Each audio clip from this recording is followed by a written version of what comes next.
Hey everyone, welcome back to the deep dive. Today we're diving into a topic that I think is on a lot of people's minds, and that is the stock market. Yeah. You know, we often hear about it, but it can feel kind of mysterious and intimidating. I agree with that. And you've shared some fantastic material with me, particularly this podcast episode 7.pdf, which seems like a great starting point for anyone who wants to just understand the basics. For sure. And get started with investing. Yeah. So our mission today is to kind of equip you with the knowledge and, more importantly, the confidence to begin that journey, right? Yeah. Even if you know terms like, bull market or dividends, feel completely foreign right now. Absolutely. We want to make this accessible and practical. Yeah, for sure. So this is really for you, whether you're a young professional, maybe you're looking to build wealth. Maybe you're a side hustler and you're looking to, grow your earnings, or maybe you're just curious about the stock market and how it all works. Absolutely. So let's jump right in. When we talk about the stock market, what are we actually talking about? Yeah, it's a great question to start with. What is it? At a very fundamental level, the stock market is just a marketplace. Okay. And it's where buyers and sellers come together to trade pieces of companies. And these pieces are better known as shares or stocks. Okay, so it's not some, mysterious entity. It's really just a place where people are buying and selling. Right. It's really just a marketplace. It's connecting people who have money and want to invest with companies that need money to grow. Okay, so we hear, terms like the New York Stock Exchange or the NASDAQ, right? Exactly. These are essentially marketplaces. The marketplaces where this is happening. Correct. Okay, are they different in any way that is, significant for a beginner? There are some technical differences in terms of how they operate. Okay. What kinds of companies are listed on each exchange. Okay. But for a beginner investor, those differences aren't really that critical. Okay. What matters is that they both provide a platform Right. for buying and selling stocks Right. in a regulated and transparent way. Okay, so why would a company want to, sell these pieces of themselves, right? Yeah. These shares, what's in it for them? Well, the main reason is to raise capital. Okay. Companies need money to grow, to expand their operations, to develop new products, to hire more employees. And going public and selling shares on the stock market is one way for them to do that. Okay, so they're basically, inviting people to be part owners of their company in exchange for, helping them grow. Correct. Okay, so then let's flip that around. Why would we as individuals, why would we want to buy these shares? Yeah, that's the key question, right? What's in it for us? Well, for most people, investing in the stock market is a way to grow their wealth over time. Okay. Historically, stock have provided higher returns than other investments, like savings accounts or bonds. So by investing in the stock market, you have the potential to outpace inflation and really build your financial future. Okay. And the materials mentioned, things like dividends and such. Right. Dividends are a portion of a company's profits Okay. that they distribute to their shareholders. So it's like a little bonus you get for owning a piece of that company. Okay. Not all companies pay dividends, Right. but the ones that do it can be a nice source of passive income. Okay, so we're starting to get a picture. But like any, kind of new field, there's a bit of a language barrier. There's a whole new vocabulary. Yeah, we gotta get over that. So let's define some of these key terms that kept coming up in the materials. Okay. So let's start with just the most fundamental. Like, what is a share? A share of stock is basically a tiny little piece of ownership in a company. So when you buy a share of Apple stock, you're buying a tiny little slice of Apple. A tiny little slice. Okay. And as a shareholder, you have certain rights, like right to vote on certain company decisions and potentially receive dividends if the company pays them. Okay, so it's not just, metaphorical. No, it's a real legal ownership. It's a real piece of that. Exactly. And we constantly hear about these indexes, like the S&P 500. The Dow Jones. Yeah, the NASDAQ. Yeah. What are these actually measuring or telling us about the market? An index is basically like a basket of stocks that represents a particular segment of the market. Okay. So, for example, the S&P 500 is an index that tracks the performance of 500 of the largest companies in the U.S. Okay. So it gives you a really broad snapshot of how the overall U.S. stock market is doing. Okay, so if I hear on the news the S&P 500 is up today, that basically means most of the big companies in the U.S. are... Generally speaking, doing yes. Okay. It's a benchmark for the overall market. Got it. The Dow Jones is another popular index. Right. It tracks just 30 companies, Okay. but they're all very large and well-established companies. So it's another indicator of how the U.S. market is performing. Okay. And then the NASDAQ, we hear about that a lot, especially with, kind of tech companies and things. The NASDAQ is heavily weighted towards technology companies. Okay. So it's often seen as a benchmark for the tech sector. Okay. But it also includes companies from other sectors as well. Okay, so it gives us a little more specific view into a particular segment. Right, it's more sector specific. Of the market. Yeah. Okay. Now, ETFs came up a lot in the materials as well. ETFs are a great way to invest in the stock market. What are they? What does ETF stand for? ETF stands for Exchange Traded Fund. Okay. And basically, it's like a basket of stocks or bonds that you can buy and sell on the stock market. Okay. Just like an individual stock. So it's like buying a bunch of stocks at once. Exactly. Okay. So instead of having to buy shares of, 50 different companies individually, Right. you can buy one ETF. Right. That holds all 50 of those companies. That makes it so much easier. Exactly. It's a really convenient and cost-effective way to diversify your portfolio. Okay, and we'll talk about diversification in a bit, but Yeah. let's keep defining some of these terms. Yeah. What is a dividend? A dividend is a payment that a company makes to its shareholders, Okay. usually in cash. And it's typically paid out of the company's profits. Okay, so if a company's doing well and they're making money, they can decide to share Right. some of those profits with their owners. the people who own the shares. Exactly. And it can be a way for investors to... Generate some passive income Yeah. from their investments. Okay. And market cap, we saw that term come up a few times. Yeah. What is that? Market cap stands for market capitalization. Okay.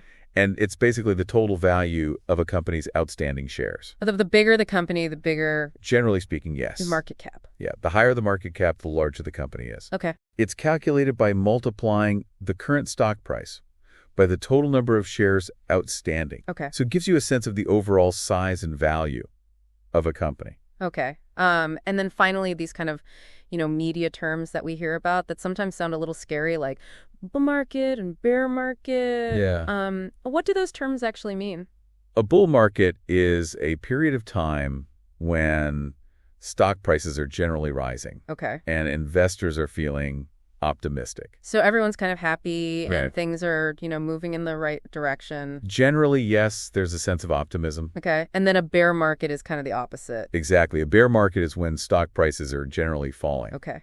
And there's a lot of pessimism. So things are a little bit scarier. Yeah, investors are worried about the economy, Right. and they're selling their stocks, Okay. which drives prices down further. So it's important to remember. These are just cycles Yeah. that the market goes through. That the market goes up and down. Right. It's That's- natural. So we shouldn't freak out. No, we shouldn't panic. If we hear one of those terms. Right. It's important to stay focused on your long-term investment goals. Right. Okay, now, one of the most encouraging takeaways that I got from the materials, especially for someone who's just starting out, is that you don't need a ton of money to start investing. You absolutely don't. That was really refreshing to hear. The barriers to entry have come down significantly in recent years. Talk about that a little bit. Yeah, well, in the past, you might have needed thousands of dollars to open a brokerage account Right. and start investing. But today, you can get started with as little as a few dollars. Okay. Thanks to the rise of online brokerages and fractional shares. Yeah, the fractional shares thing is really interesting. It's a game changer. Tell us about that. Sure. So fractional shares allow you to buy a portion of a share Okay. instead of having to buy a whole share. So, for example, let's say you want to invest in Amazon, but Amazon stock is trading at like $3,000 a share. Okay. You don't have to come up with $3,000. Right. You can buy a fraction of a share, Okay. maybe $100 worth, or even less. So you're still getting a piece of that pie. Exactly. Just a smaller piece. A smaller slice, yeah. So what are some of these beginner-friendly, low-cost platforms that we were talking about? So there are a lot of great options out there. Yeah. Some popular ones include Robinhood, Fidelity, Vanguard, and Webull. Okay. These platforms all offer low or even zero commission fees, Okay. which means you can buy and sell stocks without having to pay a big fee every time. That's huge. It is. When you think about it, yeah. And also for listeners in India, you mentioned Zerodha and Grow. Yes, those are two very popular platforms in India Okay, great. that are known for their low fees and user-friendly interfaces. Okay. And it's not just about the low cost of entry. It's also about the power of consistency. Absolutely. And investing even small amounts over time. Consistency is key. Yeah, we saw an example in the materials about, investing $50 a month. Mm-hmm. Can you elaborate on that a little bit? Like how can such a seemingly small amount grow into something significant? Yeah, so this is where the magic of compound interest comes in. Okay. When you invest your money, it earns a return. Mm-hmm. And then that return is reinvested, and it starts earning a return on itself. So it's like a snowball. Exactly. It's like a snowball rolling downhill. It Right. gets bigger and bigger over time. So even if you're only investing $50 a month, Yeah. if you do it consistently over a long period of time, like 20 or 30 years, that money can really add up. Okay, so we see how, even small amounts over time can make a big difference. They really can. And the set it and forget it approach, I think that's really appealing to people. Mm-hmm. What does that look like in practice?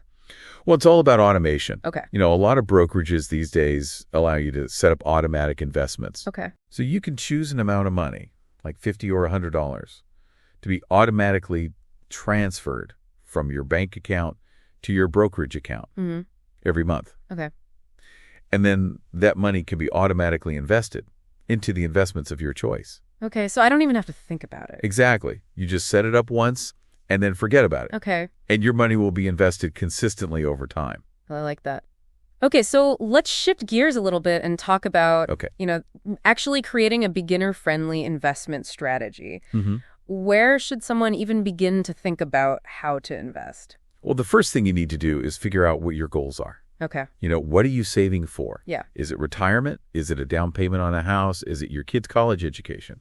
Once you know what you're saving for, Right. you can start to develop an investment plan. That makes sense. You're not just randomly picking things. Right. You have a purpose. Exactly. Your goals will dictate your investment strategy. Okay, so let's say I have my goal. What's next? Well, next you need to think about your risk tolerance. Okay.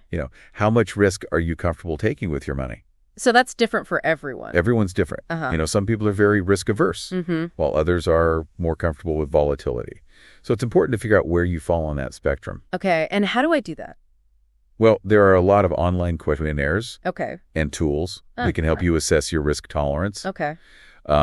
You can also talk to a financial advisor Right. if you want some personalized guidance. Okay, so I've got my goals. I understand, kind of what my risk tolerance is. What's the next step in building this strategy? Well, diversification is really important. Okay, we've heard that term earlier. Can you talk about Sure. Diversification basically means putting all your eggs in one basket. Right. You don't want to invest all your money in just one stock or one industry. Because if that one thing goes down, Exactly. I lose everything. You could lose a lot of money. Okay. So instead, you want to spread your investments out Right. across a variety of different assets. Okay, and the materials mentioned ETFs are a good way to do that. ETFs are a great way to diversify Right. because they hold a basket of stocks. Yeah, we talked about that. Okay. So diversification spread out the risk. Correct.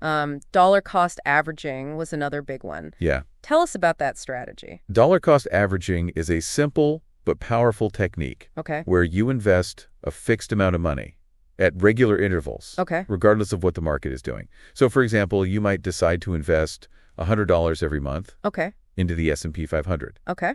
And you would do that whether the market is up or down. Regardless. Okay, so what's the benefit of that? Well, the benefit is that it helps you to average out your purchase price over time. Okay. So you're not buying all your shares at the high point Right. or at the low point. You're buying some shares at the high point, Right. some at the low point, and some in between. Okay, so kind of smooths out the ride a little bit. Exactly. And it seems that the materials really emphasized a long-term mindset. Absolutely. Like this is not about It's not a get-rich-quick scheme. getting rich quick. No. Yeah. Investing is a long-term game. Okay, so why is that so important for beginners to understand? Well, because the stock market is inherently volatile. Okay. It goes up and down in the short term. But over the long term, it has historically trended upwards. So if you're investing for the long term, you're more likely to ride out those short-term fluctuations Right. and come out ahead in the end. Okay. And it also prevents us from, trying to time the market. Yes, trying to time the market is very difficult, even for professional investors. So the best approach for most people is to just invest consistently over time. Okay. And let that, long-term growth kind of take care of itself. Exactly. And what about the fees? Oh, fees are an important consideration. Yeah, they can really eat into our returns. Sure. Yeah, so you want to make sure you're choosing investments that have low fees. So what kind of investments tend to have low fees? Well, index funds and ETFs Okay. generally have lower fees than actively managed mutual funds. Okay. And what's the difference between those? An index fund is a type of mutual fund Okay. that tracks a specific market index, like the S&P 500. Okay. So it's basically designed to match the performance Okay. of that index. Okay. An ETF is similar, but it trades on an exchange, just like a stock. So you can buy and sell it throughout the day. Okay. Both index funds and ETFs tend to have lower fees than Right. actively managed funds. Okay, because they're not, Because they're not trying to beat the market. They're just trying to track it. Right. And that requires less work. Less work, less fees. Exactly. Okay, so we've talked about, some of the kind of strategic things to think about. What are the actual tools that a beginner investor needs? Well, the most important tool is a brokerage account. Okay. That's where you're going to buy and sell your investments. Right. There are a lot of different brokerages out there. Yeah. So it's important to do your research and find one that meets your needs in terms of fees, features, and customer service. Okay, and you mentioned a few already, like Fidelity. Vanguard, Charles Schwab, Robinhood, eToro, Zerodha. Yes, all great options. Okay. And are there any apps, or other kind of resources that can help people along the way? For beginners, I really like Acorns. Okay. And Stash. Those apps are designed to be very user-friendly. Okay. And they make it really easy to get started with investing. Okay. For tracking your investments and your overall financial picture. I recommend Personal Capital or Mint. Those apps can help you see all your finances in one place. Okay. And make sure you're on track to meet your goals. So it's not just about the investing, it's about managing the whole thing. Exactly. Okay. And then for educational resources, we talked about Investopedia, The Motley Fool. Yes, those are both great websites that offer a wealth of information on investing and personal finance. Okay. And of course, YouTube, there's... YouTube is a great resource. So many great channeling out there. Yes, there are some really fantastic YouTubers who create content about investing. I recommend Glenn Stephan and Andre Geek. They both offer really informative and engaging videos. Okay, so lots of resources out there to help people learn. Absolutely. Okay, so let's say, someone's listening to this and they're feeling motivated. They're ready to take that first step. I love that. What would you say is like a first steps checklist? Yeah. To actually get started? Okay, so first you need to open a brokerage account. Okay. We talked about some of the different options out there. So do your research, find one that you're comfortable with, and open an account. Okay, got it. Step 1. Next. Once you have a brokerage account, you need to decide how much risk you're comfortable taking. Okay, we talked about that too. That's important. Yeah. Okay, so step 2, figure out your risk tolerance. Yes. Then what? Then you need to choose your investments. Okay. For beginners, I recommend starting with a low-cost index fund. Okay. Or an ETF. Okay, so step 3, choose those investments. Correct. What's next? Next, you need to set up automatic investments. Okay. So that you're investing consistently over time. We talked about that too. That's the... Set it and forget it approach. That's the set it and forget it. Exactly. Okay, and last step. And then finally, you just need to monitor your progress. Okay. Check in on your investments every month or so. Make sure you're on track to meet your goals. But don't obsess over the day-to-day fluctuation. Right, because this is a long-term game. Long-term, exactly. Okay, so let's talk about some of the common, myths and fears that hold people back from investing, because I think there are a lot of them out there. There are a lot of them, and we saw them in the materials too. So, one of the big ones is that the stock market is just too risky. Yeah, a lot of people think that. So how do we address that concern? Well, it's true that the stock market is risky. Okay. There's no guarantee that you're going to make money, but there's also risk in not investing. Okay. If you just keep your money in a savings account, it's going to lose value over time due to inflation. Right. It's not really growing. Exactly. So investing in the stock market is a way to potentially outpace inflation. Okay. And grow your wealth over the long term. So it's about, weighing those risks. Right. And understanding, You have to take some risk. Yeah. If you want to grow your money. Okay. Another myth is that you need to be like a financial expert.